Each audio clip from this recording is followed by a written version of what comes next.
Kenya, Kenya, Kenya. Guys, welcome back to my YouTube channel. If you have not subscribed to my YouTube channel, guys, make sure you do so that when we upload the next video, so that you will be notified. The first thing that I want us to look at today is that the Gen Zs has won again by the president sacking or firing all the incompetencies cabinet secretaries.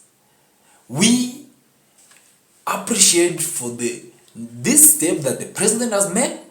We appreciate it, but we will not tolerate if he returns the incompetence, the CS that he has fired back into the ministries again. This will be not the right thing to do. The president, take your time as the president. Seek good advice from the people. This government going forward is going to be run by the help of good advisors and the people, because we have the sovereign power. Kenya is a democratic country where those people who are educated that can fit in those offices. We hurting the president. Your Excellency, when you campaigned for the 2022 election, remember your tone was for mama mboga, vijana wa boda boda, the weak, the poor.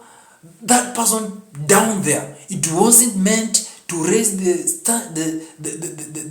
standard of the people that are around you to live in a lavish life and the common mwananchi to suffer.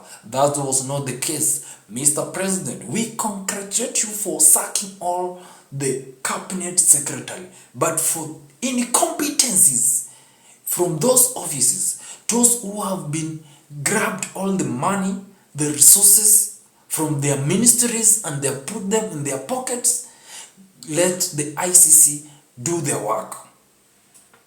Let the ICC do their work. We, as the Gen Zs, we are not yet done about this. We are not yet done. Yes, why will the president have to sack all these, the cabinet secretary? Again, we will have to come back and recognize ourselves. Does the president playing a game of reverse psychology to our minds that he's sacking all the cabinet secretaries? So we should acknowledge ourselves. We should sit down and think, does he playing any reverse psychology? Yes, it might be president anatuchezea, but if he returns all those people to the offices, and remember, they are incompetence. They have a lot of incompetence. They are not qualified. They are not fit in that offices. So the president sacked all the cabinet secretaries. We are urging you, look for the fresh blood, fresh people who have not been in those ministries before. There's 50 million Kenyans who can fit in those offices, who can deliver to your regime, who can perform. That's only what we want. We want accountability of the government to the people. We need people to be accountable. And if any CS that has misconducted the resources of the public, let him or her be accountable. Let him or her be accountable. As the Gen Zs, we should going forward, we are not going to give up. We are not celebrating anything that about sacking all of the CS. Still, we are on. For me, what I'm trying to see, the President Ruto sacked all is cabinet secretaries. Reason behind this is because, one, most of the cabinet secretaries was his friend. He was the friends. He has good friends in the cabinet secretaries. And now, sasa aliona akisack either one or two of the cabinet secretaries, it will bring a lot of chaos. That's why the president decided he should go forward and sack all the cabinet secretary and later come again so that he can be able to re-employ ama to re-elect another cabinet secretaries and leave out some individuals that we as the public have seen they are incompetencies. But as with what we are urging, all the cabinet that has been fired, let all of them go home. They sit there and let other people, those people who have not been in those offices, who have the capacity to hold those offices, given that mandate, that chance to deliver to Kenyans. And that is what we want. That's the Kenya we want. The president, we are urging you.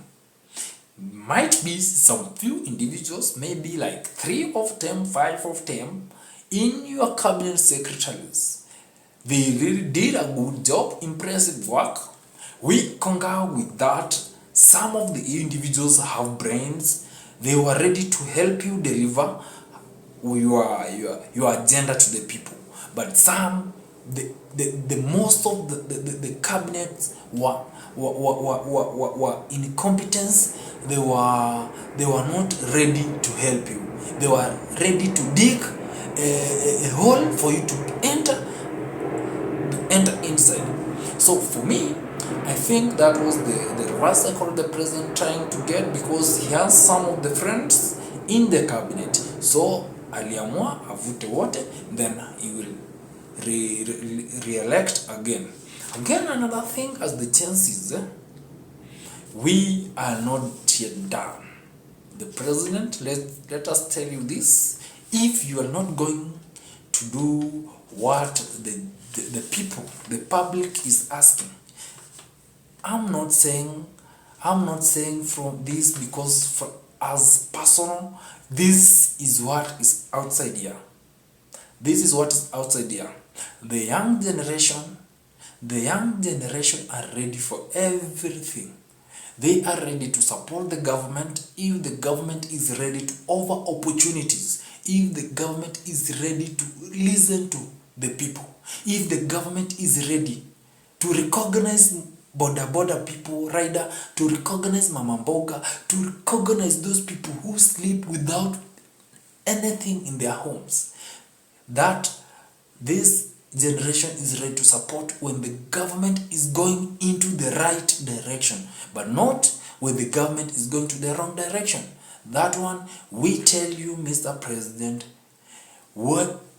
get good advisors to guide you to take Kenya in the next level. This is our Kenya. We don't have in our Kenya. This is a warning.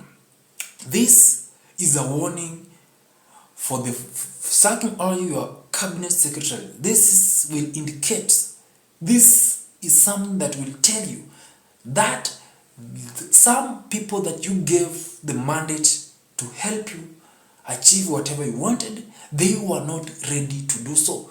They had their personal interests that they wanted to fulfill, not delivering the roles that you gave them. And that is the mess. That is the mess. That is the mess. The Kenya Kwanza regime that just entered less than 2 years in office. Where did the rain started beating you? Where did the rain started beating you? But just in case, we plainly, we can just say that when you select all the cabinet secretaries, we saw some of the people that were already, they were not fit for those offices. But you went forward, then the cabinet secretary, they were selected.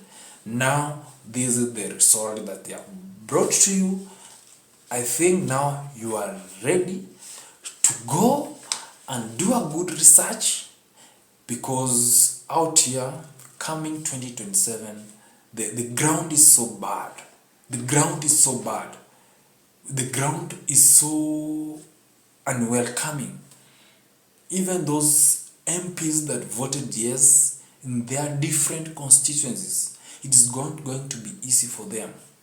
It is not going to be easy for them to come back again, to protect their seat. It will be so hard for them to protect their seat again.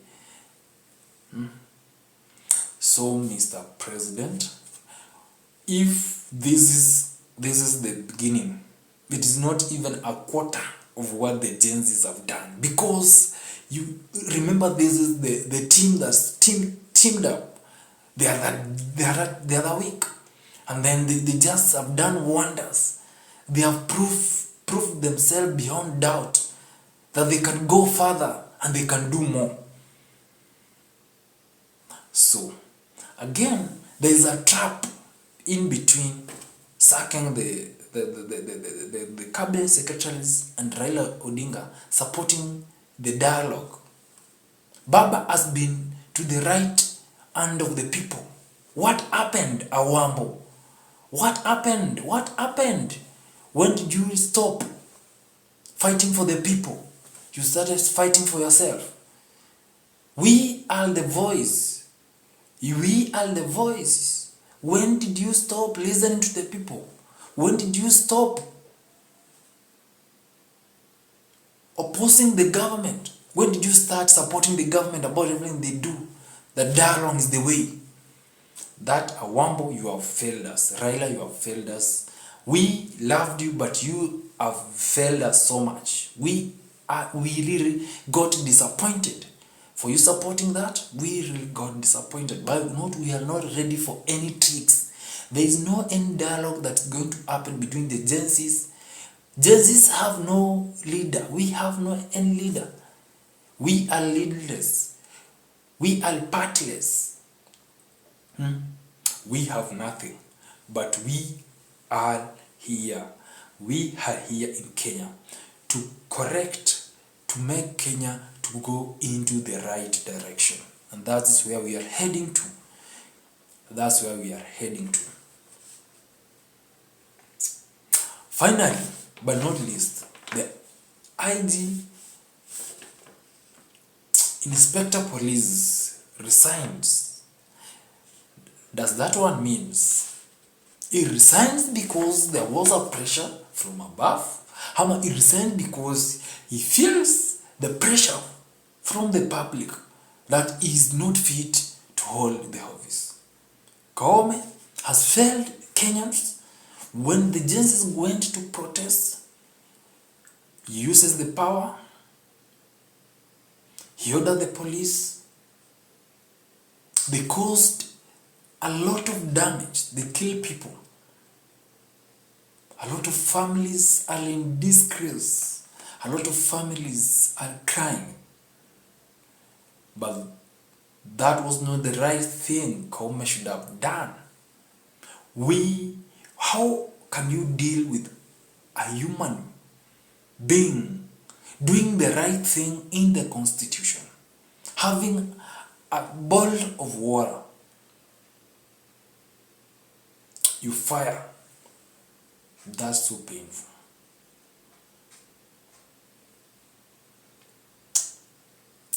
So painful.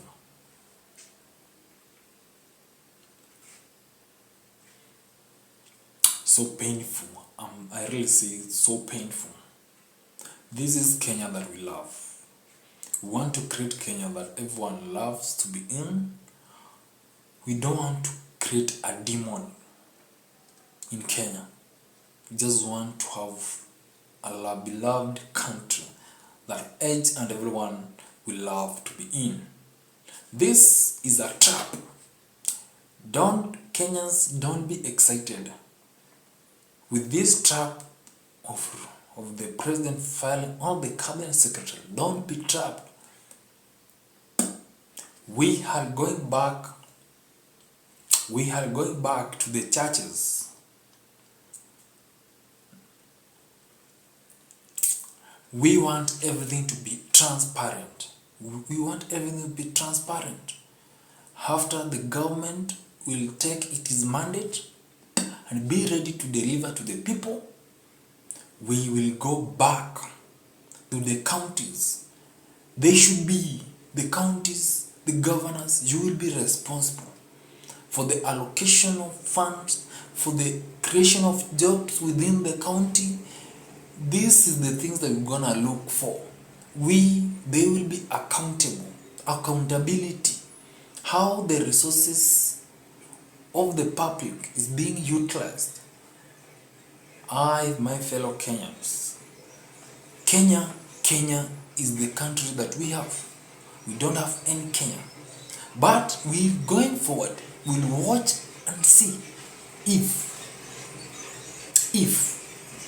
the country is heading to the right direction. If it will not go to the right direction, we will also demand it for the better Kenya. We are demanding for the better Kenya. Thank you so much for keeping in touch with me. Make sure you turn on the notification bell when I upload the next video so that you will be notified. May God bless you. God bless Kenya.